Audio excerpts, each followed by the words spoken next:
গঁৰালটো চফা কৰি লৈছোঁ, পানী মাৰি দানা দিলোঁ। গোটেইখিনি দানাখিনি খালে। খাই বৈ এতিয়া মই গঁৰালটো পানী মাৰি চফা কৰি লৈছোঁ, কাৰণ চফা কৰি ৰাখিবই লাগিব। চফা কৰি নাৰাখিলে মানে বহুত গোন্ধও ওলাব। সেইকাৰণে গঁৰাল সদায় চফা কৰি ৰাখিব লাগে। যিমান পাৰি সিমান চফা কৰিব লাগে।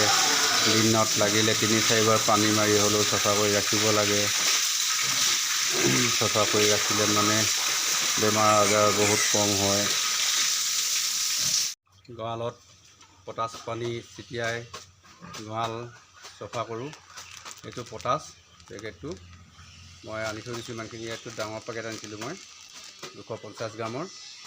আনি মই সদায় গঁৰালত ইয়াক ছিটিয়াই পানীৰ লগত গুলি মেলি গঁৰাল চাফা কৰাত ব্যৱহাৰ কৰি আছোঁ। বন্ধুসকল, আপোনালোকেও ব্যৱহাৰ কৰিব। এইটো সাধাৰণতে আমাৰ গঁৰালত ইয়াক ৰাখিবই লাগে।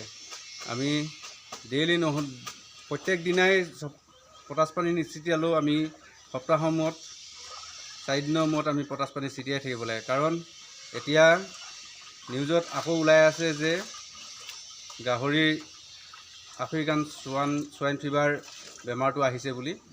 যদি ইয়াৰ পৰা আমি বাচি থাকিবলৈ হয়, আমি পটাছ পানীৰে গঁৰাল চফা কৰি ধুই মেলি আমি যদি পৰিষ্কাৰ কৰি ৰাখোঁ আৰু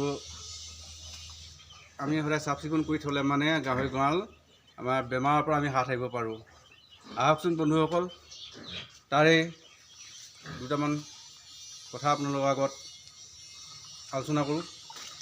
লৈ পটাছ পানীখিনি এয়া পানীত গুলি থৈছোঁ। এই টিঙত মই পটাছখিনি ল'লোঁ। লৈ এতিয়া এয়া চাওক, দেখিছে নিশ্চয় টিঙত লৈ এইখিনি গুলিছোঁ মই। এতিয়া অলপ ছিটিয়াম। গঁৰালটো মই অলৰেডি ধুইয়ে থৈছোঁ। গঁৰাল ধুই মেলি চফা কৰি থৈছোঁ। এতিয়া মই আকৌ পটাছখিনি ছিটিয়াম আৰু আপোনালোকে চাই থাকক। ভিডিঅ'টো সম্পূৰ্ণকৈ চাব। পটাছ পানী গুলি ল'লোঁ। গুলি লৈ এতিয়া এইখিনি মই গঁৰালত ছিটিয়াম। এনেকৈ ছিটিয়াই আছোঁ। ছিটিয়াই মেলি থৈ দিম মই এনেকৈ গঁৰালত পটাছ পানী ছিটিয়াই থাকোঁ। ইয়াত চাওক, আপোনালোকে দেখিছে এই গাহৰি গাটো এনেকৈ দি দিছোঁ। চাওক, এই দেখিছে। আপোনালোকেও পটাছ পানী ইউজ কৰিবই। কাৰণ কেলে এতিয়া আকৌ নিউজত শুনিছে আপোনালোকে শিৱসাগৰৰ ফালে গাহৰিৰ বেমাৰ হোৱা কথা খুব নিউজত কৈ আছে। তো সেইকাৰণে পটাছ পানীটো ইউজ কৰি থাকিব। পটাছ পানী অকল বাহিৰৰ পৰা আহি ক'ৰবাত ভৰিকেইটা ধুইয়ে পটাছ পানীটো ভৰিত গচকি মেলি সোমাওৱাটো কথা নহয়। আৰু পটাছ পানী ছিটিয়াই থাকিব লাগে গঁৰালত। গাহৰি গাটো ছিটিয়ালেও একো অনিষ্ট নহয়। বন্ধুসকল, মই এনেকৈ চাফা কৰি থাকোঁ। চাই থাকক, এয়া দেখিছে নহয়, এইবোৰ চব মই গোটেই গঁৰালত ছিটিয়াই দিছোঁ। চব ৰঙা কৰি দিছোঁ, গঁৰালটো বেঙুনীয়া হৈ গৈছে। চব এনেকৈ ছিটিয়াই থাকিব। মোৰ এজনী গাহৰি আছে, এজনী গাভিনী হৈ আছে। ডিচেম্বৰ মাহতে পোৱালি দিব। এই দেখি চাওক কেনেকুৱা দেখিছে বন্ধুসকল। আশা কৰোঁ মোৰ ভিডিঅ'খিনি চাই আপোনালোকে উপকৃত হ'ব। মই আপোনালোকৰ কাৰণে ভিডিঅ'খিনি বনাই আছোঁ। মই যিকেইটা ভিডিঅ' বনাইছোঁ, মই গোটেইখিনি ভিডিঅ' আপোনালোকৰো সুবিধাৰ কাৰণে বনাই আছোঁ। কাৰণ কেলৈ আপোনালোকে বাচি থাকিলে মই বাচি থাকিম, আৰু মই বাচি থাকিলেও আপোনালোকে বাচি থাকিব। আমি এতিয়া গাহৰিৰ বেমাৰ হৈছে বুলি যেতিয়া নিউজে পত্ৰ দি আছে, এতিয়াতো বেপাৰীখিনিও সুবিধা ল'বই আৰু গাহৰি মাংসটো চেলিং কম কৰি হৈ যাব। তো সেইকাৰণে বন্ধুসকল, সকলো সাৱধান হওক। গাহৰি গঁৰাল চাফা কৰি ৰাখক। আৰু এটা কথা বন্ধুসকল মনত ৰাখিব, সদায় গাহৰি যিটো অঞ্চলত বেমাৰ হৈছে সেই অঞ্চলটো যদি বাকী গাহৰিবিলাক বেমাৰ নহ'বৰ কাৰণে থাকে, তেতিয়াহ'লে আপোনালোকে এটা কথা সদায় মনত ৰাখিব যে তাৰ পৰা সেই অঞ্চলটোৰ থকা ফাৰ্ম কৰা বন্ধুসকল, আপোনালোকে গাহৰি পালক বন্ধুসকল, আপোনালোকে সেই অঞ্চলত কেতিয়াও গাহৰি মাংস বজাৰৰ পৰা কিনি নানিব বা গাহৰি বজাৰখনলৈ গৈ আপোনালোকে আহি কেতিয়াও গঁৰালত নোসোমাব। সদায় এইটো আপোনালোকে মনত ৰাখিব যে আফ্ৰিকান সোৱাইন ফিভাৰ বীজাণুটো ইমানেই অতি মাৰাত্মক, যদি গঁৰালত এটা গাহৰি গাত কেনেবাকৈ লাগি যায় বাকী গাহৰিখিনি গালৈ অতি সোনকালে বিয়পি যায়। সেইকাৰণে বন্ধুসকল, আমাৰ গাত চেণ্ডেল জোতাটো আহি কেনে লাগি আহিব পাৰে। সেইকাৰণে আপোনালোকে মাংস পৰাপক্ষত খাবলৈ বন্ধ কৰি দিয়ক, আৰু যদি বন্ধ কৰি দিয়ে তেতিয়াহে বেমাৰটো প্ৰতিৰোধ হ'ব। কাৰণ এই বেমাৰটো হ'ল সোঁচৰা বেমাৰ। আমি গাহৰি বেমাৰ বাকীবিলাকতো পাই আছোঁ, সেইবিলাক সিমান ডাঙৰ নহয়।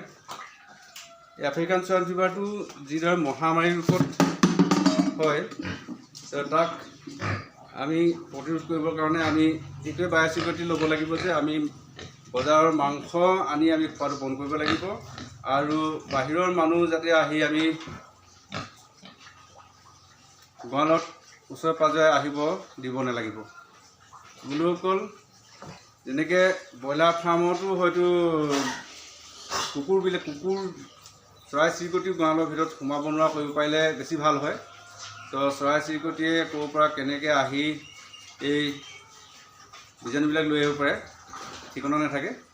সেইকাৰণে আমি সাৱধানতা অৱলম্বন কৰিব লাগিব। বন্ধুসকল, আমি যেতিয়া গঁৰাল ভালদৰে চফা কৰি ৰাখোঁ আৰু গঁৰালত পটাছ পানী দি মেলি যদি চফা কৰি ৰাখোঁ, পটাছৰ যিটো বীজাণু পটাছে ধ্বংস কৰে বুলি মই আগৰ ভিডিঅ'ত আপোনালোকক জনাই আহিছোঁ। আগতেও মই গঁৰাল চফা কৰি দেখুৱাইছোঁ আপোনালোকক। তো সেইকাৰণে বন্ধুসকল, আমি নিজেই সাৱধান হ'ব লাগিব। সাৱধান হৈ আমি ফাৰ্মখন পৰিষ্কাৰ কৰি ৰাখিব লাগিব আৰু গাহৰি প্ৰতিপালন কৰিব লাগিব। বন্ধুসকল, আমি যদি গাহৰিখিনিক বচাই ৰাখিবলৈ হয়, আমি ওচৰত যদি ক'ৰবাত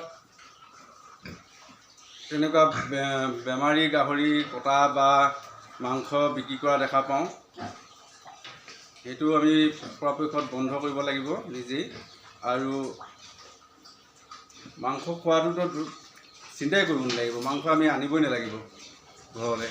বা মাংস আপুনি যদি মাংস ক'ৰবাত খাই মেলিও যদি আহি আপুনি ঘৰলৈ আহে, তেতিয়াহ'লে কিন্তু আপুনি ফাৰ্মৰ ফালে মূৰেই নকৰিব, আপুনি সদায় ফাৰ্মৰ পৰা দূৰত থাকিব। বন্ধুসকল, এই ভাইৰাছটো আমাৰ গাত চেণ্ডেল জোতা চোলা আদি সকলোতে লাগি আহিব পাৰে। তো আমি যদি ফাৰ্মত সেইদৰে সোমাই যাওঁ আহি, তো গাহৰিলৈ বেমাৰটো বিয়পিবলৈ ক'বলৈ গ'লে 1 ছেকেণ্ডো নালাগে। ইমান জল্দি এই বেমাৰটো বিয়পি যায় নহয়, মানে ভাবিবই নোৱাৰি। সেইকাৰণে বন্ধুসকল, যিখিনি অঞ্চলত এতিয়া এই বেমাৰে দেখা দিছে, সেই বন্ধুসকলক কৈছোঁ, আপোনালোকে এই গাহৰি কটা বেপাৰী বজাৰখনৰ ওচৰলৈ নাযাব। মাংস খোৱাটোৰ কথাটোতো নাভাবিবই, আপোনালোকে ওচৰলৈ নাযাব আৰু মাংস হাতে নুচুব। খোৱা কথা মই নকওঁৱেই, হাতে নুচুব বুলি কৈছোঁ মই। তো বন্ধুসকল, যদি আমি এটুকুৰা মাংস লোভ কৰি যদি মাংস খাবলৈ আমি ইচ্ছা কৰোঁ বা খাওঁ, তো আহি যদি ফাৰ্মত কেনেবাকৈ গাহৰিক দানা দিবৰ কাৰণে যদি সেই ফাৰ্মখনত আহি মই নিজৰ ফাৰ্মখনত সোমাওঁহি বা বেলেগ কোনোবা তেনেকৈ আহি যদি সোমাইহি, তো আমাৰ এটুকুৰা মাংসৰ লোভত আমাৰ লাখ টকাৰো লোকচান হোৱাৰ সম্ভাৱনা থাকে। সেইকাৰণে বন্ধুসকল, আপোনালোকে এই ভুল কেতিয়াও নকৰিব। যিটো অঞ্চলত বেমাৰ হৈছে সেই অঞ্চলতো ভেটেৰিনেৰী ডাক্তৰেতো এইটো প্ৰশাসনে বৰ্তমান বিক্ৰী কৰাটো বন্ধ কৰিয়ে দিছে।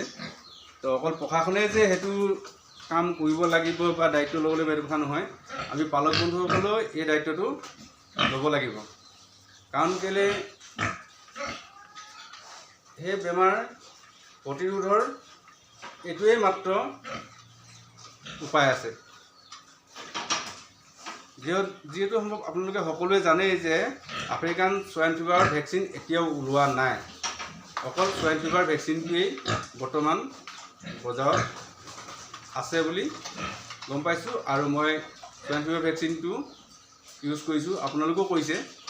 কিন্তু আফ্ৰিকান সোয়াইন ফিভাৰ ভেকচিনটো আজিলৈকেও ওলোৱা নাই। মই অলপ দিনৰ আগতে ডাক্তৰৰ ওচৰতে গৈ কথাখিনি পাতিছিলোঁ।